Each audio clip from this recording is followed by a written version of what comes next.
Olivia Dean did not just wear Chanel to the Grammys. She wore a very specific version of Chanel that tells us exactly how she wants to be positioned in the industry. The black and white palette is classic Chanel. That immediately places her in a legacy fashion conversation rather than a trend-driven one.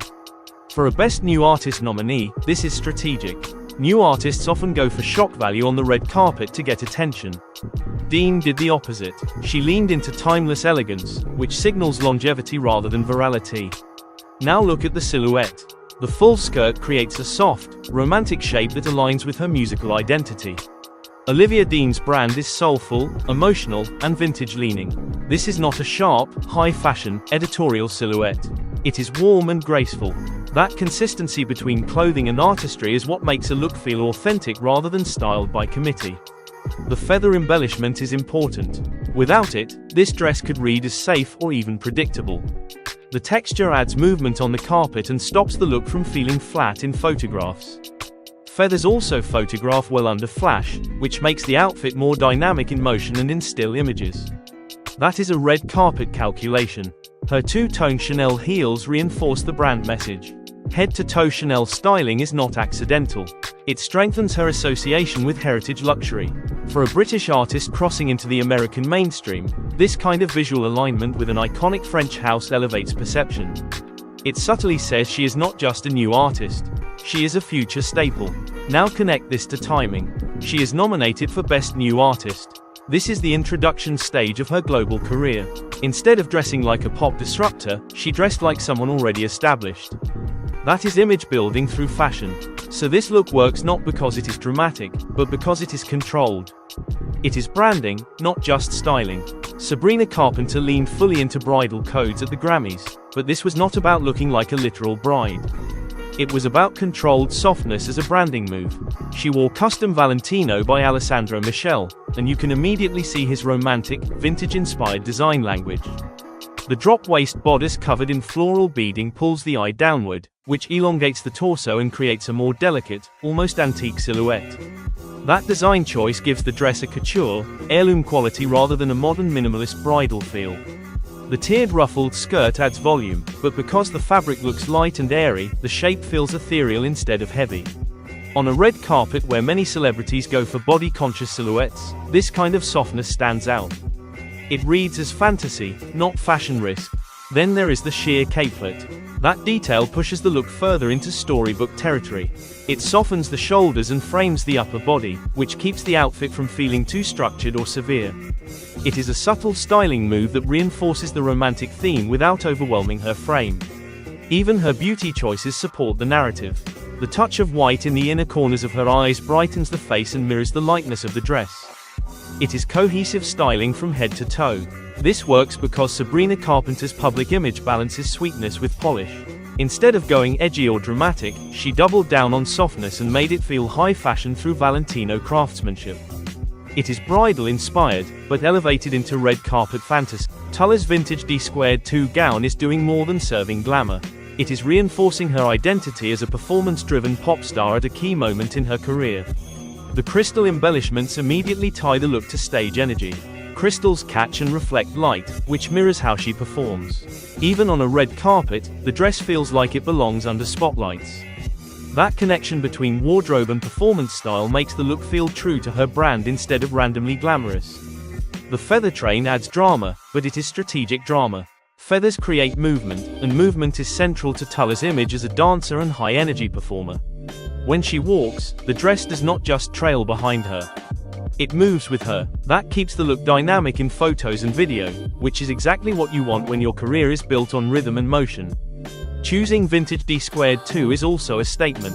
Vintage signals individuality and confidence because it is not a look anyone else can easily replicate. For an artist entering a bigger global spotlight with award nominations and a new album era coming, this positions her as distinct rather than trend following. Timing matters here. She won Best African Music Performance while expanding her Western reach. Instead of playing it safe, she chose a look that feels bold, sensual, and performance-ready. It tells the audience she is not just attending the Grammys. She belongs on major stages. This works because the dress aligns with her music, her movement, and this transition into a bigger phase of her career. It is image building through fashion, not just a pretty red carpet moment. Cat's Eye's red carpet styling works because it understands the difference between matching and branding. Instead of wearing identical outfits, the group wore custom Ludovic de Saint-Cernin looks built around the same visual language. That keeps them cohesive without erasing individuality.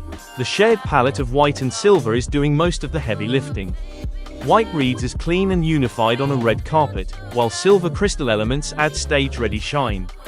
Together, those colors create a futuristic, almost pop fantasy feel that fits a performance-based girl group image. Texture is where the individuality comes in. Lace brings softness and a slightly romantic feel, leather adds edge and structure, and the designer's signature crystal mesh injects glamour. By mixing those materials differently on each member, the styling avoids the uniform problem that often makes groups look flat. This is also smart from a branding perspective. Coordinated dressing makes them instantly recognizable as a unit in photos, which is crucial for a newer group building visual identity. But because each outfit was customized, fans can still latch onto individual members and their distinct vibes. That balance between group cohesion and personal identity is what separates strong pop group styling from basic matching outfits. The result feels intentional, modern, and performance-aligned rather than costume-like. It is image architecture, not just pretty clothes. Addison Rae's custom Alaya moment works because it bridges two eras of pop stardom. On the surface, it is a glamorous white gown, but the styling choices push it into early 2000s pop icon territory, which is very intentional. The plunging neckline and body gems immediately reference the Britney and Christina era, when skin, sparkle, and stage sensuality were central to pop star image making. Body gems are not subtle. They are designed to catch flash photography and movement, which makes the look feel performance-ready even on a carpet. Pink Panthers choosing archival Vivienne Westwood for her first Grammy nomination is a cultural statement as much as a fashion one. Westwood's work has always blended British identity, rebellion, and historical reference, which mirrors Pink Panthers' own position as a modern British artist reshaping global pop and dance music. The draped corset structure is key. Westwood built her legacy on reworking historical corsetry, turning it from a restrictive undergarment into a symbol of power and self-expression. By wearing this silhouette, Pink Panthers is tapping into that tradition of controlled structure mixed with softness. This Mugler moment is not random provocation. It is a direct conversation with fashion history.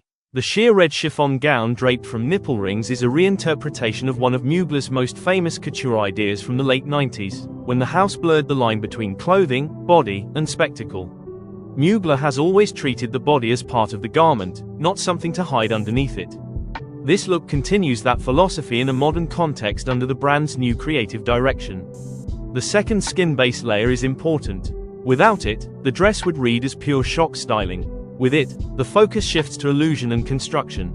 Mugler is known for sculpting the body through engineering and visual trickery, and this layered effect keeps the look in the realm of high fashion rather than costume. The deep red color adds drama but also maturity. Red carries intensity and power, which aligns with an artist who has built a reputation on theatrical performance and emotional boldness.